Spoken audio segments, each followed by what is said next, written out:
It's Nick Diaz's Army, motherfuckers.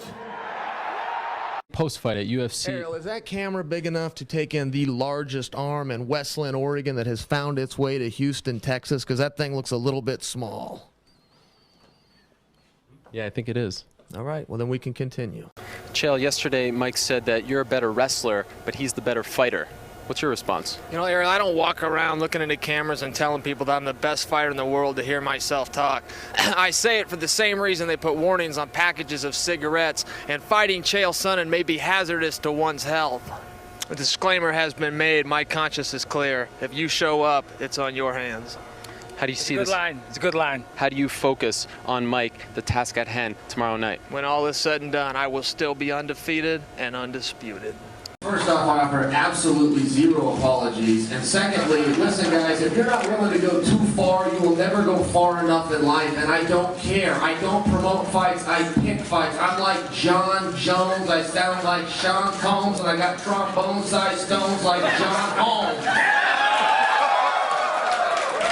Spoke to Vanderlei on Wednesday, and we asked him about you, and he said that obviously not a big fan of yours.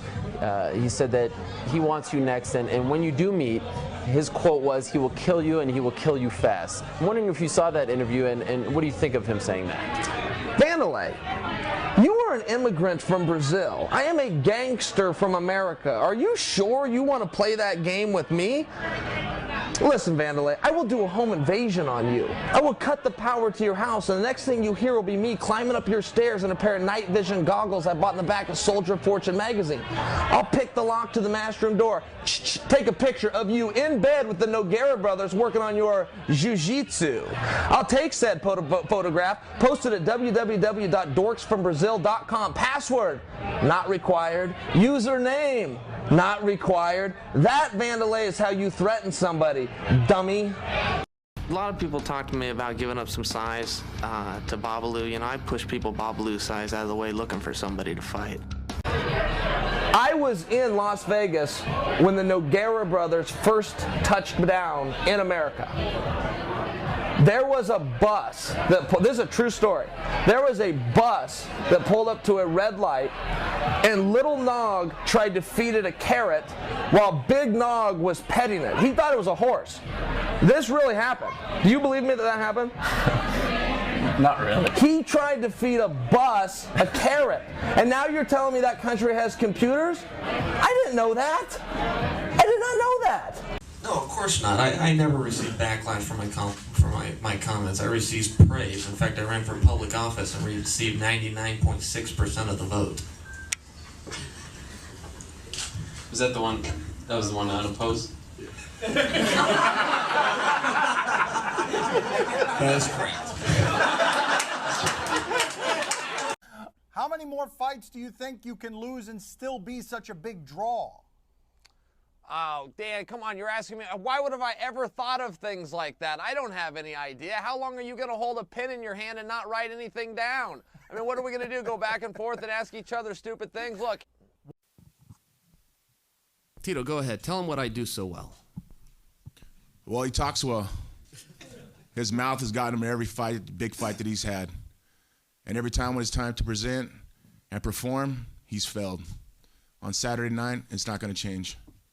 What I do well, I come in with heart, I come in with determination, I come in with hard work and perseverance.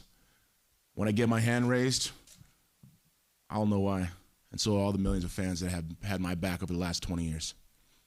Tito always says I'm using my mouth to get my opportunities. The only person I know that made money using their mouth is his ex-wife. Well, just to correct you, I was never no marriage.